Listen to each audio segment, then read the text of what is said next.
A Beatriz Casadei está me chamando, ela já tinha me mandado mensagem, eu fiz, mulher, tem calma, espera só um pouquinho. Só que ela disse, Dionísio, você não tem ideia até onde o ciúme de um sujeito conseguiu destruir duas famílias e destruir a paz dentro de uma cidade.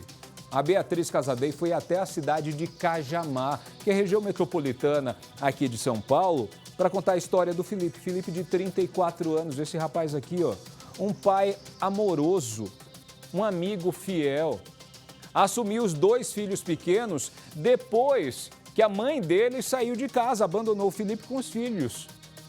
Ele tocou a vida. Tocando a vida, conheceu um novo amor. Só que ele não sabia que a mulher com quem ele estava se relacionando aí em Cajamar tinha acabado de se separar de um homem perigoso. Um homem que era vingativo. Eu estou falando do Fernando, vai aparecer ele aqui atrás também. 37 anos. Os dois moram no mesmo bairro. Eles já se conheciam de vista, o Fernando sabia a rotina do Felipe e o Fernando começa a fazer ameaças. Ameaças assim, no meio da rua. Eles passavam, se xingavam, o Fernando dizia que ia matar o Felipe não acreditava, achava que não ia passar disso, da agressão verbal. Só que quando o Fernando vê o Felipe na rua, passando pela rua, ele decide acelerar o carro. O Fernando, consumido pelo ódio e pelo ciúme, não se lembra nem mesmo de que dentro do carro dele estão as duas filhas. As duas filhas estavam no banco de trás, gente. Esse homem, descontrolado, parte para cima de Felipe, joga o carro que ele está em um outro veículo parado. Felipe é atingido, cai. Fernando desce, golpeia Felipe com a faca, depois entra no carro e vai embora. Você está vendo essa imagem? É o momento final dessa história, é a chegada da Guarda Civil. Porque quando o Felipe é atingido, os vizinhos começaram a se juntar. Tentam socorrer o Felipe ali no chão. Chama a polícia, chama a Guarda Civil. O Fernando, gente, não satisfeito com o que fez, ele volta. Ataca novamente. Ele vai para cima do Felipe. Felipe não resiste porque ele foi atacado mais uma vez no chão enquanto estava sendo socorrido. Ô Altair Moraes, você que conhece tão bem a rotina da rua, se a polícia está ali na hora, o sujeito parte para cima da vítima. A primeira coisa é dar ordem de parada. Com certeza, sem dúvida. Se não obedece, o que é que acontece? Aí, meu irmão, não tem jeito, né? Tem que ser alvejado. Se ele não obedeceu, é uma ordem de parada. Ele vai fazer uma vítima. A polícia está ali para evitar. Se ele não para, tem que ser alvejado. Ele É tem uma que ser... escolha. É uma escolha. Até porque, é até bom a gente falar sobre isso, Dionísio, porque num caso desse, o Guastelli sabe muito bem disso, num caso desse, ele lida com a legítima defesa de terceiros. Se você está vendo uma pessoa que está ali com a arma ameaçando outro para matar e um terceiro, independente seja policial, um terceiro intervir nisso é legítima defesa de terceiros. Ou seja, é natural que a polícia dê a ordem, se não obedecer, aí tem que tomar atitude, né? E, Guastelli, quando acontece isso, normalmente o policial ou guarda civil, ele pode até ser afastado da rua, mas o emprego dele está garantido. Se for comprovada a legitimidade do caso, nada acontece com ele. Exatamente. De imediato ele é afastado da rua, né? Fica nas funções administrativas, a polícia apura e aí sim o delegado vai apurar se realmente houve legítima defesa. E legítima defesa de terceiro, como bem disse o Altair, né? O que acontece? Vai ser arquivado e vai ser extinto esse processo, ele volta para as atividades. Dionísio, por que você disse isso? Por que você fez essas perguntas para o Altair e para o Dr. Guastelli? Enche a tela com esse circuito aqui para mim, por favor. Você está vendo aí, ó, é o sujeito com a faca na mão. Ele encara os guardas. Nós fizemos aí, reproduzimos aí, traduzimos para você o que ele diz para os guardas. Olha isso, repete. Ele desafia os guardas. Os guardas ainda começam a dizer, baixa a faca, abaixa a faca. Abaixa a faca, ele parte para cima, segundo as testemunhas, não se intimida, ignora a ordem de parada, de ordem de largar a faca, de parar, de soltar a arma branca no chão, parte para cima dos guardas que, para se defender, atiram. Isso na frente de outras pessoas, tem testemunhas. Fernando também morreu, gente. Você vê aí a área já com a polícia, com a Guarda Civil cercando tudo. Um resultado trágico. Pensa comigo. São 4 crianças agora. 2 de Felipe, 2 de Fernando, que perdem os pais. 2 famílias destruídas por conta do ciúme, por causa do ciúme. No velório de Felipe, gente, nós fomos ouvir o relato de quem estava no local, que assistiu toda essa cena. Beatriz Casadei disse: Dionísio, ouvi todo mundo a história, vem cá, explode no Cidade.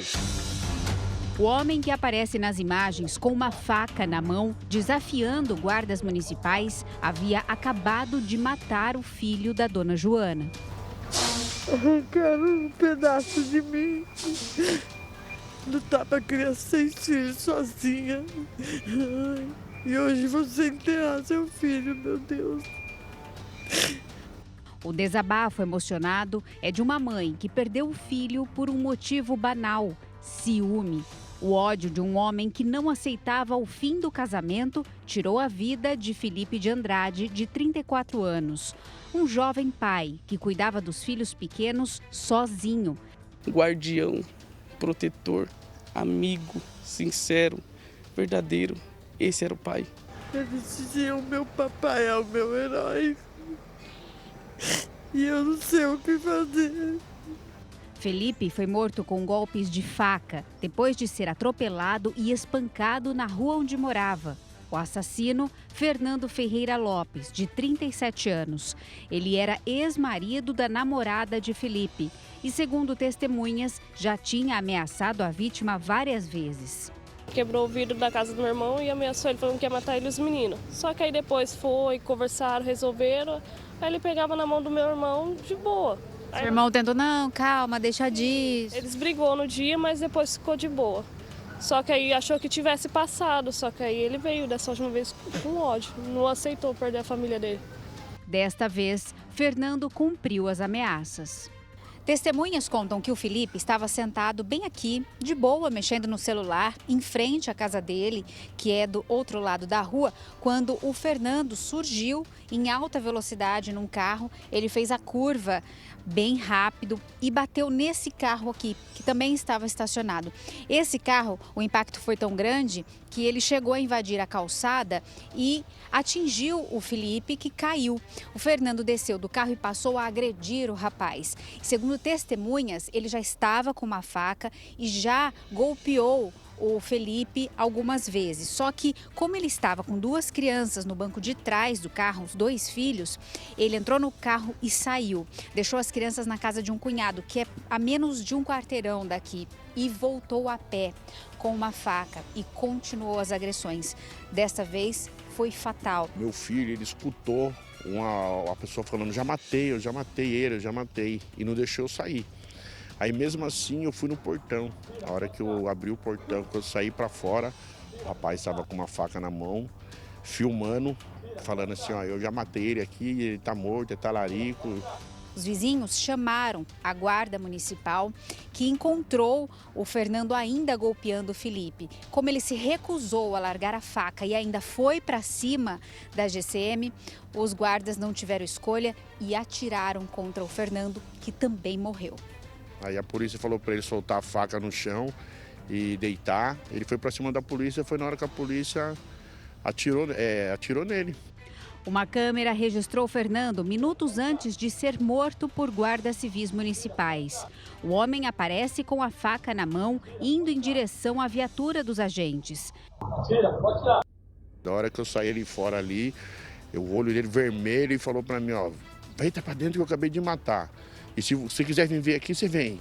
E o carro do Fernando está estacionado aqui exatamente do jeito que ele deixou na noite em que ele matou o Felipe. Como vocês podem ver, ó, foi um impacto muito forte. Ele chegou já batendo num carro que estava estacionado na frente do Felipe. Acabou machucando o Felipe, caiu imediatamente, ele desceu do carro, desferiu o primeiro golpe de faca. Só que ele estava, segundo os vizinhos, com 2 crianças aqui no banco de trás. Tem até uma cadeirinha de criança aqui, ó. Aí ele deixou as crianças aqui e falou: vou voltar. Foi. Aí subiu aí e matou o cara. Aí a faca melada de sangue. A faca melada de sangue. Ele pegou a faca aqui na sua casa ou estava no carro? Estava com ele. Felipe cuidava dos filhos de 8 e 6 anos sozinho, desde que a mãe das crianças as abandonou, e tinha começado um novo relacionamento. Mas esse romance despertou o ódio do ex-marido dela, Fernando. Desde que descobriu o namoro, o assassino passou a ameaçar Felipe. Familiares e amigos chegaram a alertar o rapaz para que ele tomasse cuidado. Ele estava apaixonado por ela. Tanto que 3 dias antes ele falou que ia casar. Ele falava pro Felipe, Felipe, larga dela que eu vou voltar para ela é minha esposa. Eu vou voltar. Aí eu até chamei o Felipe para conversar, falei, Felipe, sai fora disso, Felipe, vai, para com isso, meu. Você tem 2 filhos aí para cuidar, mano, o cara tá te ameaçando e você ainda vai ficar nessa aí. Felipe e Fernando seriam velados no mesmo cemitério, mas para evitar conflitos, a família do assassino resolveu mudar o local. A mulher, pivô do ciúme doentio, não apareceu no velório. Familiares também não tiveram contato com ela. Nós chegou a conversar com a Edna, falando para ela se resolver com ele primeiro, para depois entrar. Só que ela falava assim, não, ele não tem coragem de matar nenhuma mosca, não tem coragem de fazer nada. Falou, ele tá de boa. E a gente imaginou que ele ia pensar nos filhinhos dele também, né? Diante da dor, a família de Felipe não grita por vingança. O que sentem é tristeza, principalmente pelas 4 crianças que ficaram sem o pai. Eu tenho a sensação de pena. Pena dos filhos dele, pena da mãe dele que também tá chorando, pena do pai que também perdeu um filho, por um ódio besta, né? Por um ódio que deixou tomar conta dele. Eu não desejo mal para essas pessoas,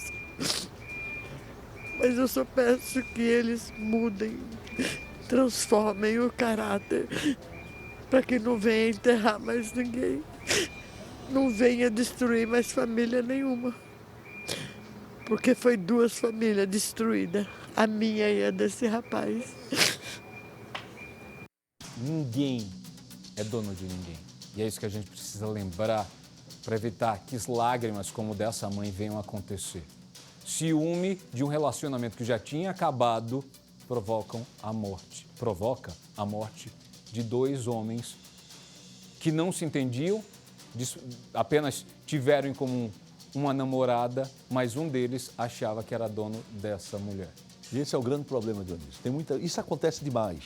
As pessoas acham que são dono, propriedade, não pode ficar com mais ninguém, se não ficar comigo, não fica com mais ninguém e termina matando. É um absurdo que a gente esteja vendo isso acontecendo tantas vezes no nosso país. Aí eu não sei, e já me coloco a pensar, que se ele fez isso com o rapaz, o que é que essa mulher não deve ter enfrentado dentro do relacionamento? Exatamente, o que não deve ter sofrido. Não estou falando mal de ninguém, É. gente, mas quem é capaz de fazer isso aqui é capaz de fazer algo muito pior. Eu estou errado. Não, está coberto de razão. Hoje você não passa frio, tá? Pode fazer frio tranquilo que está coberto. Coberto de razão. Ou seja, uma pessoa que tem uma índole dessa, que faz uma situação dessa, com certeza o relacionamento já não era bom.